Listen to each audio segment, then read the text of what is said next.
Good morning.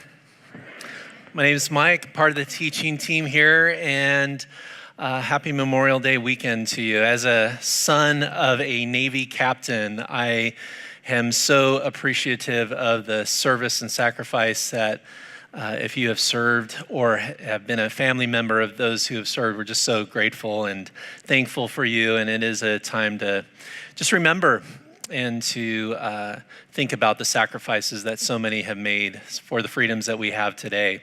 The freedom to actually even be here as a community, learning and worshiping God. That's because of the sacrifices that many have made for us. So I want to talk about radical grace today. And thank you, Jared, for setting the bar so high. I hope I don't screw this up. And if I do, that's okay, because there's radical grace, right? In fact, my message is done. There it is, in a nutshell, boom. But I love this topic and I love this concept because I know that just as an individual, as a man, I look at my story and I go, man, I need God's love. I need his radical grace. I need to be reminded every single day of who I am and my standing with him, because sometimes I feel so inadequate and so broken. And I think probably a lot of us too probably experience that during our week, during our day, during seasons where we just wonder, like, are we lovable? Are we wanted? Do we matter? And I believe that the core message that Jesus has for us, the core message that he is transmitting to us today is that I love you, love you, love you. You are under radical grace. I'm so glad that you're mine. And one of the things that I've experienced over the years of just talking with people about their stories and their life and some of their struggles is that at the very core, if you kind of dug deep into people's identity and like to the core of who they are, without question, there is this desire to be loved and to be wanted. And really, this is kind of the basic truth of life, is that we all want to be wanted, don't we? And we live our lives and we make choices and we perform, and sometimes we pretend, and it's all about just wanting to be included, all about wanting to be welcomed, all about wanting to belong and fit in. And that's the incredible invitation that God gives us. He says, you are welcome, just come home. And sometimes I think when we think about God and we think about the relationship with him, we think so often that it's a conditional thing, that there's something that we have to do, we have to get our act together. We have to have to perform a certain way. We have to serve a certain amount of time during the week for the kingdom. And all of that is interesting stuff. But at the end of the day, God is saying, just you. I want you just as you are. I want you to be a part of my family. I want you to be a part of my kingdom. I want you to be a part of my home. And that's a beautiful thing. I know for my own life, sometimes I don't do radical grace. I don't do this unconditional love very well. I'll give you an example. Last week, our dog went to the vet and had been having some issues. He had not been eating as much as he used to. And by the way, he's this little 5-pound fluff ball, this Pomeranian dog, and his name's Napoleon. And he's 11 years old. He's been a part of our family for a very long time, but he wasn't doing well. And so he's walking around with his tail between his legs, and he wasn't eating. And so we took him into the vet, and we did an initial sort of scan and some tests to see what was going on. And if you have a dog or if you have a pet, and you have to take them to the vet, there's always this conversation that you have with your spouse when the dog goes to the vet. And it's basically the money talk, right? And so my wife and I, Jennifer, we had the money talk. And I said, well, Jen, he's 11 years old, had a good life.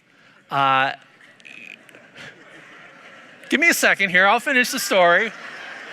Don't judge me just yet, all right?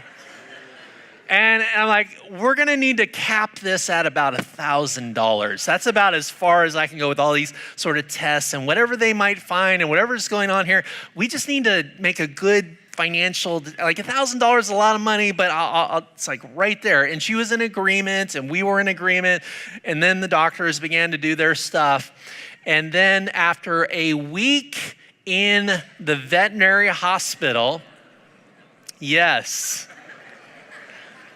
after a major surgery, I got the bill, and no joke, it was 3 pages long. And I'm just scanning through it, and I'm gonna be honest, it wasn't $1,000. I'm like, holy shnikes. I mean, I'm gonna have to get a 5th job here to try to pay for this thing. Oh my gosh, so we brought him home. He made it through and got fixed up, and he's now back at home. And a couple days into this, he's just sort of moping around and not very energetic, and he's kind of just hanging out in his little doggy crate. And after a couple days of this, I walk over to Napoleon, and I literally said this to him. I said, "Hey, dog, I'm gonna need to see a little more action here, okay?" I just spent a lot of money so you could live another year or 2 on this planet. I'm gonna need to see a little back to normal, getting back to that high energy, lots of love, having lots of fun with you, because right now this isn't working for me. That, my friends, is conditional love, right? I do this for you, you better do something for me. But that is not the relationship that God wants with us. He says, I want to have a radical grace. I want to have an unconditional love. Just come as you are. Just be who you are. He's inviting us into that type of relationship. And Jesus tells this incredible story in the Bible about the prodigal son. And we probably have all heard this story or maybe know parts of the story, but to me it is the perfect picture of the relationship that God has with us and what radical grace looks like and what unconditional love looks like. And so, set up the story here. The son comes to the father. He says, I want my inheritance. I want my money. And back in that day, that was a scandalous request. Just something that a son would never ask his father, because basically the rules of that time and the way it worked back then, that in order for somebody to get their inheritance, somebody had to die. And so basically this son is telling his father, Dad, I want you to drop dead. I want you to die. I want you to give me my money so I can go live my life and make my way and make my own decisions. I want out of here.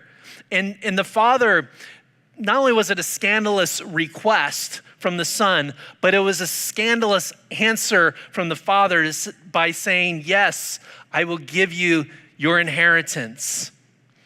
And so the son goes off and he gets his money and gets involved. The Bible says he gets involved in all kinds of wild living. Basically, anything that you could do in Las Vegas, this boy did, okay?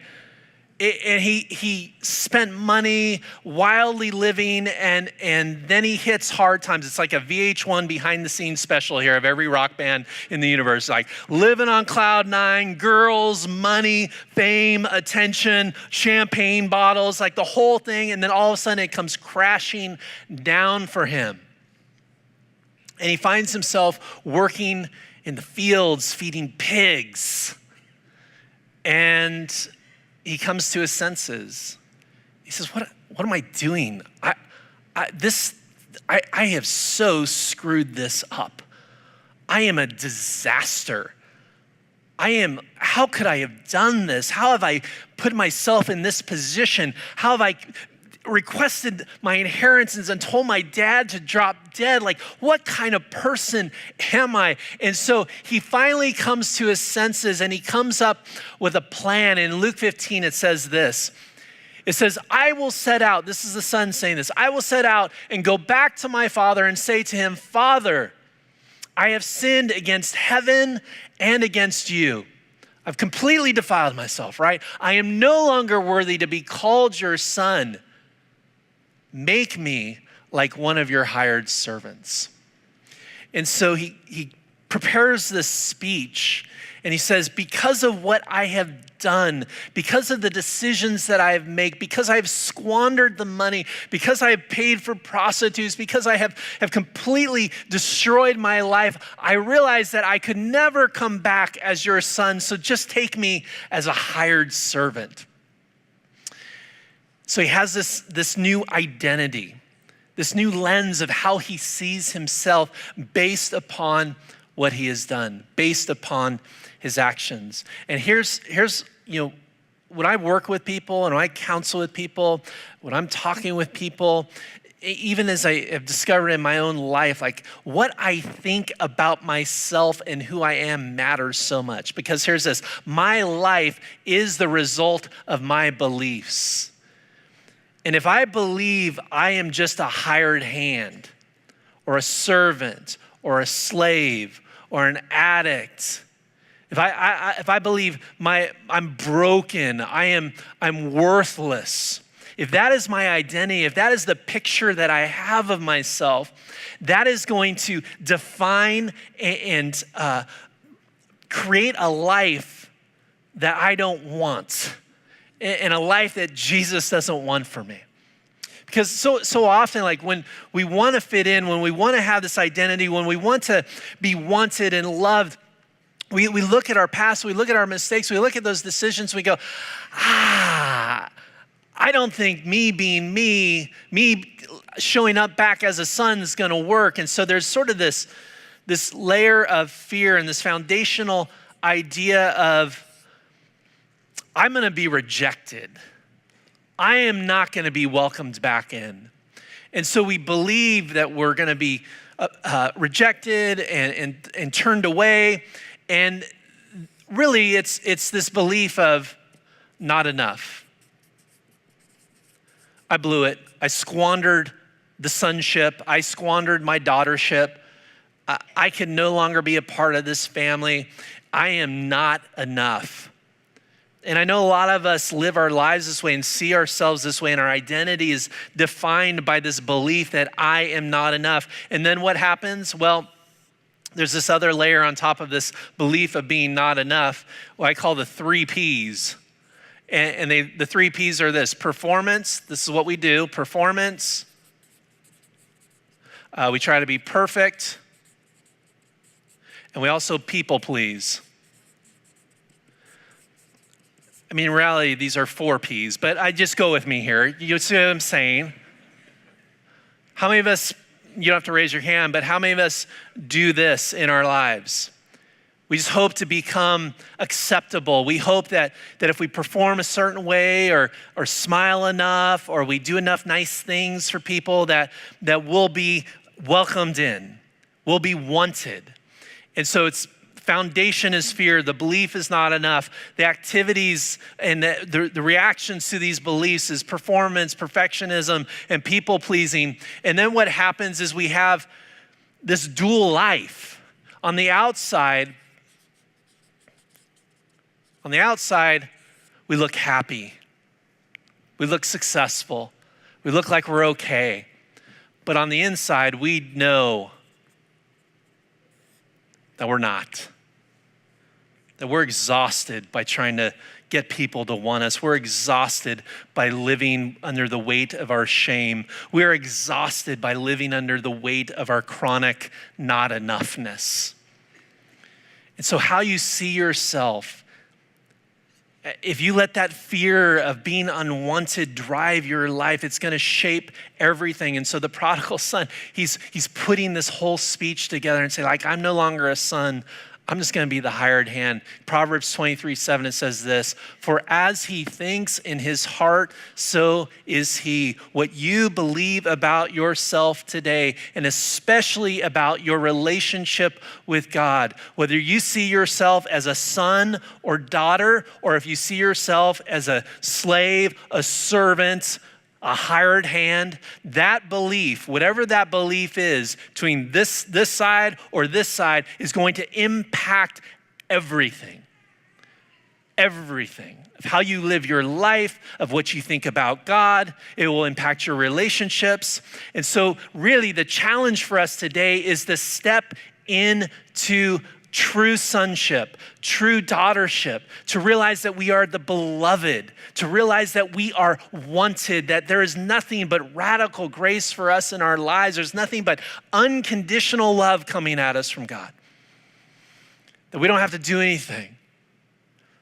To me, the true understanding of this story and the true understanding of grace is thinking about the morning after the big party that the father would eventually throw for the son because he had come home, but thinking about the morning after. And for us to truly understand unconditional love and the radical grace of God is that we would be okay with sleeping in the next morning versus getting up and starting to clean up the house and sweeping up the mess and doing the dishes because of what had happened the night before. For us to completely rest, say, I do not have to perform for God, because that's not what a son or daughter does. A son or daughter knows their position. And here's what I want you to grab hold on. My position is more important than my performance. And your position and your relationship with God as being a child of God is so much more important than what you do or don't do. It's so much more important than your past. It's so much more important than the things that you have screwed up in your life. It's so much more important than your wins or your successes. Your position as a son. And this is where the prodigal son forgot who he was. And so he thinks he has to crawl back to the father and live this new way that I am just a hired hand. That's all I could expect now. There's this beautiful Hawaiian story, this Hawaiian fable that talks about when a child is born, a child receives a bowl of light. And they hold this bowl of light, and as they go through their life, unfortunately, they begin to add rocks to this bowl of light, which dims the light, and these rocks would represent shame.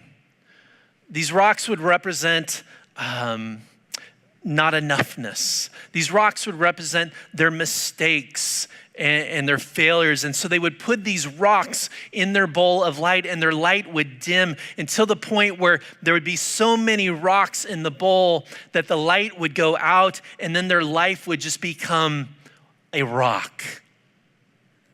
And there's the story goes on to say that the only way that you could reclaim the light that is in that bowl is by turning the bowl upside down and turning it over and dumping out all of those rocks, all of the past, all of the pain, all of the shame. In fact, the Hawaiians have this word. Jared teaches you Greek. I'm teaching you Hawaiian words, okay? That's how we're gonna roll this one. But the word is kalana, and the kalana means to release from wrongs, to turn the bowl over, and that's what Jesus wants to do. He wants to turn the bowl over, and so you can turn the bowl back over and hold the light, and hold his love, and hold his forgiveness, and hold his freedom in that bowl. And some of you got a lot of rocks in the bowl, don't you? And some of you are going like, is it okay if I allow Jesus to flip the bowl over? Is it okay to let go of some of these rocks? Yes, that's the whole point of the cross. Luke 15 says this about the Father. We learned about the Son. Let's look at the Father. It says this, but while he was still a long way off, his father saw him and was filled with compassion for him. He ran to his son, threw his arms around him, and kissed him. See, the son comes home with his speech, and the father sees him far off, and he runs to him. And this is such an important point for us to grab a hold of. It's such an important piece of the story, this running father. This running father, which is an absolutely scandalous act by a patriarch in the first century. Like for a man to run was just something that they would not do, and yet this father did it. And what does this mean? A running father means, number one, that I will break every rule for love. I will break every rule because I love my son. I am celebrating that my son. I am so glad my son has come home. None of the rules, none of the society opinions, none of the critics, none of those ideas matter to me. The only thing that matters to me is you, and I'm going after you, and I'm running after you. I'll break every single rule. Number 2, a running father means I will protect my son from the jeering crowd. You see, the father knew that as the son would come back into the village, that there'd be a lot of opinions about what he had done, about how he'd taken his money and squandered it on women and squandered it out on wild living. And I'm sure there'd be a lot of opinions, right, about what he did, and a lot of gossip. And yet the father says, no, I'm gonna stop that. I'm gonna keep my son from having to walk the gauntlet of the stares and the looks and the jeers and the crowd's opinions. What is he doing back? This is the kid that told his father to drop dead. The father says, we're not gonna have any of that. And so he runs to the kid so he doesn't have to endure the critics. He doesn't have to endure the jeering of the crowd. That's a running father. And a running father also does this. A running father means that I will not let him walk one more step in shame. See, the father knew the mindset of the son. He knew that he would be walking back with his tail between his legs. He knew he would be carrying shame and guilt, and he would feel like a disaster, and he would feel like he is a complete mess. He would feel completely unworthy of being back in this place, being back at the Father's house. And so he's like, I will not let you believe that for one more second. I will not allow you to think for 1 minute that I am not welcoming you back. There is no lectures, there are no speeches, there is no pointed fingers. There is just the running father. That's it. That's his message. And so as you think about how you picture God and his relationship with you, do you understand that there are no rules? The only rule is that he wants a relationship with you, and he'll do anything to get that. That he wants to shut down all those critics of your past. He says, we're not gonna even talk about that. That doesn't even matter to me. In fact, it is so irrelevant to my relationship with you. And number 3, he is begging you, do not live for a second longer under the weight of your guilt and your shame. You are my son, you are my daughter, you are the beloved, you are my child, you are always welcomed home. And so really the message, the key message that God is screaming out through this story to you and to I, and it's a simple idea, but it's simply this: I want you to come home. I don't care what you've done. I don't care what your past looks like. I don't care what your present looks like. I don't care if you think you're the hired hand. I don't care if you screwed everything up. I want you to come back home. That's the challenge. That's the invitation. And I know for some of us, as we think about this idea of a father and a father telling us to come home, we have these very distorted pictures sometimes because of our own father and because of our own home.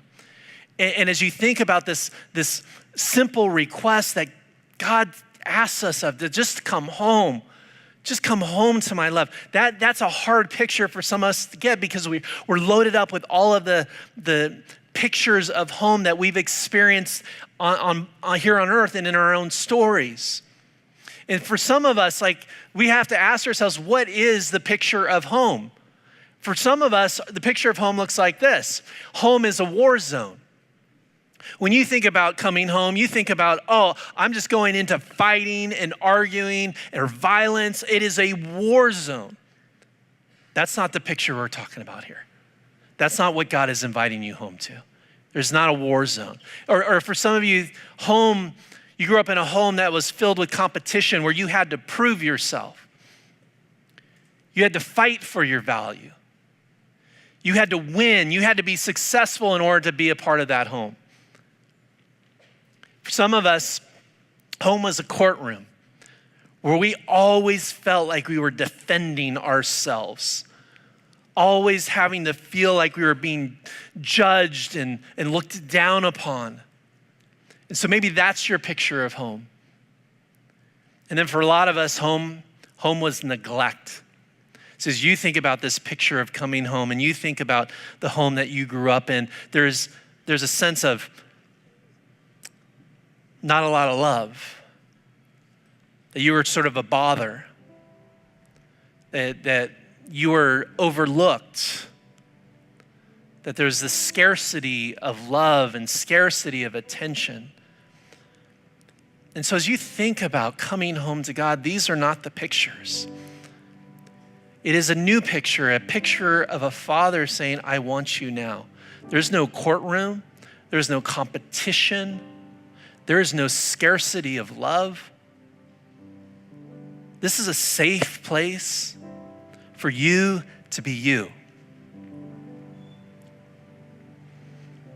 And I think my hope, my prayer for your life is that today you might have a new picture. That this new picture of home and this new calling from a father that does not judge you, that does not need you to do something, that doesn't need you to get even your act together. He says, come as you are. I love you. I want you. Let's bow our heads and close our eyes. And I want us just to take a moment.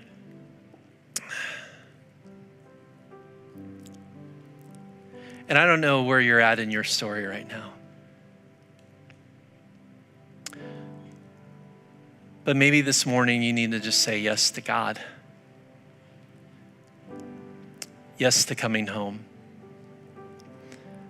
And maybe you thought you had to prepare a good speech, and maybe you thought you'd have to give a bunch of reasons why God should let you into the house. Or maybe there's a voice in your head saying, this isn't for you.